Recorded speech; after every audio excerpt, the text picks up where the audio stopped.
విభాగ ఆత్మీయ సమ్మేళనకు విచ్చేస్తున్నటువంటి వైఎస్ జగన్మోహన్ అన్న గారికి, ఇక్కడ విచ్చేసినటువంటి నా తోటి వైఎస్ఆర్సీపీ సోషల్ మీడియా సైనికులందరికీ నమస్కారం.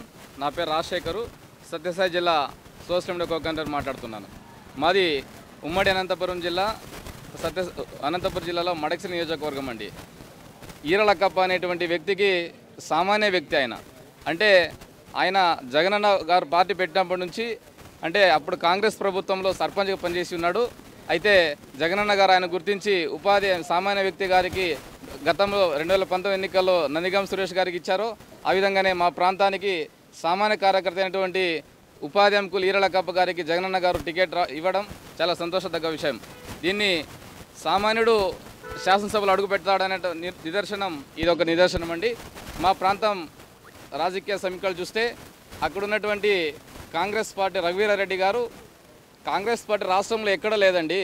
మా అక్క షర్మిలమ్మని మా ప్రాంతానికి తీసుకొచ్చాడు. ఆ కాంగ్రెస్ పార్టీలో జనం లేక పక్కన మాది కర్ణాటక ప్రాంతం అండి. కర్ణాటక ప్రాంతం మనుషులు తీసుకొచ్చి మీటింగ్ సక్సెస్ చేశాడు. చాలా బాధగా ఉంది. అంటే ఖచ్చితంగా సామాన్యుడు ఖచ్చితంగా గెలుస్తాడు.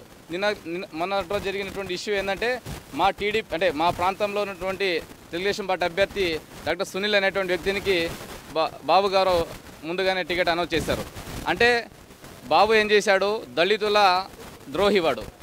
వాడు చేసినటువంటి వెధ పని ఏంటంటే, నెలకాలం పాటు దళితుడు ఏదో ఆయనకున్నటువంటి ఆశలు తాకట్టు పెట్టి తెలుగుదేశం పార్టీ అభ్యర్థికి ఇచ్చాడనేటువంటి ఉద్దేశంతో చేస్తే, ఈరోజు ఒక పిచ్చి వాగుడు వాగుతాడే ఎంఎస్ రాజు అనే వాగేవాడికి టికెట్ ఇచ్చాడు.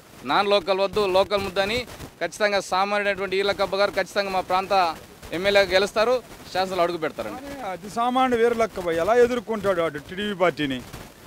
సార్, టీడీపీ పార్టీ ఏం లేదు సార్. అక్కడ బీసీ సంబంధించిన వ్యక్తి గుండమాల తిప్పేసి అనే వ్యక్తి ఉన్నాడు. ఆయన గనుల మాఫియా, మైనింగ్ మాఫియా అండి. ఆయన అక్రమంగా సంపాదించిన డబ్బులతో ఆయన రాజకీయం చేస్తున్నాడు. మా పార్టీ జగనన్న పాలసీ ఏంటంటే, పబ్లిక్ విత్ జగన్ అంటే పాలసీతో మన పార్టీ ముందుకు పోతుంది. మేము ఎక్కడ ప్రజలకి జగనన్న పార్టీ తరఫున మా పార్టీ ప్రజలు మా తాలూకాలో సహాయం చేశారు తప్పిస్తే ఆ టీడీపీ వాళ్ళ మాదిరిగా మోసాలు అన్యాయాలు చేయలేదండి మేము.